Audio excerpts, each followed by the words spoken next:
Yes, friends, happy day. This is Perandai Podi recipe. How to make Perandai Podi is being explained now by me. Yes, this is Perandai. This should be diced like this. After removing the fibrous corner of it, it should be diced nicely. And it is dried under shade for a day. So it is totally moisture free.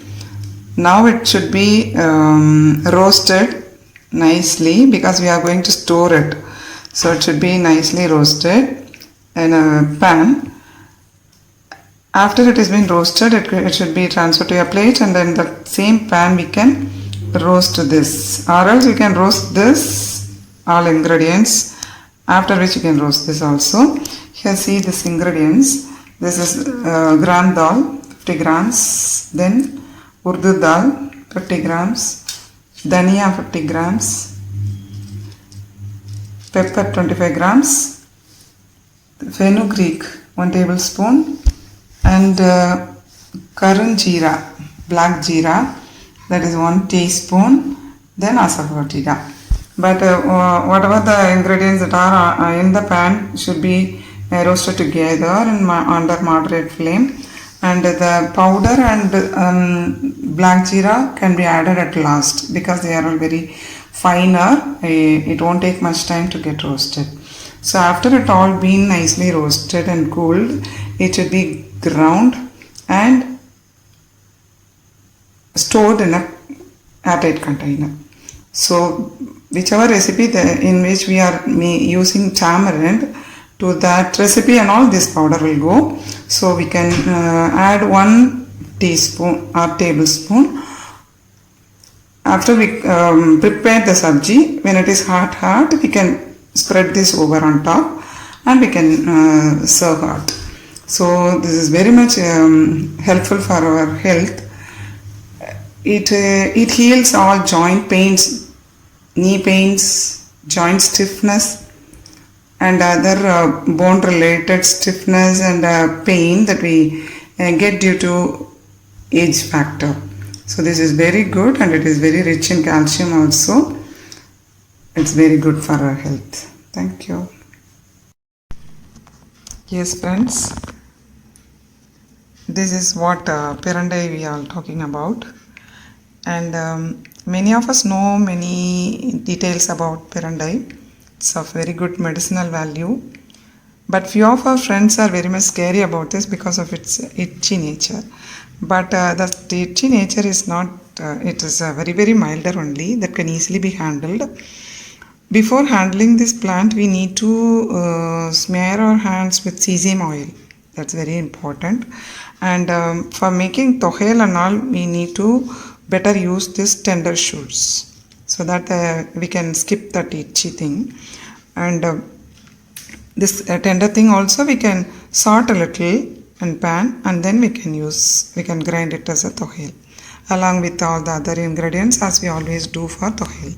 And once it ages, it thickens. So the thicker stems will have ridges like at 4 corners of it.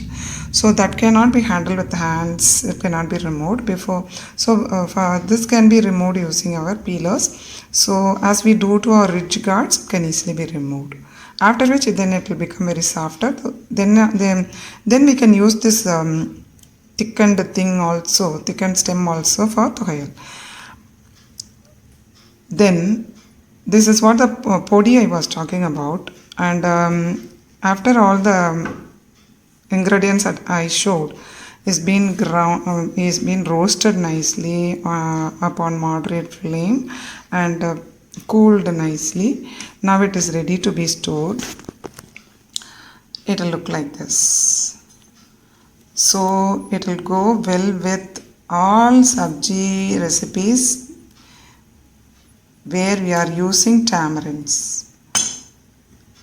So the aroma just lifts up. Nice, awesome. Then regarding the medicinal values about this plant, it is antioxidant, anti-inflammatory. It helps in osteoporosis, the bones becoming softened and all, that problem can be get rid of. And it is good for sugar. It controls blood sugar level so that we can avoid diabetes in our life. So those who are having also can come out of it. So it's so helpful. Our foreparents used to have at least once in our week time in their recipes, because they believed much in prevention is better than cure. So we can stick on to the conventional methods and the food systems so that we can have a very happy, healthy life. This can be consumed by even pregnant women because it is helpful, because very much rich in calcium and helps in bones, bone health and bones strengthening and all. So, and even for children we can give because it improves their appetite and it helps with indigestion in old parents, old people, and this can be used by for arthritis also. So the fractured bone get healed very quickly if it is being consumed along with our food periodically, or as like a podi if we have, instantly we can sprinkle it over hot sabjis and can have readily. That will be more helpful and it will be ready at hand also. So this is very, very beautiful in its medicinal values. So we all can have it. It's very easy to bring it up. Just poking this into a pot will bring it to bloom nicely, come out very bushy, and in a very healthy way it will come out easily and quickly. It will grow into a new shoot system. Thank you, friends.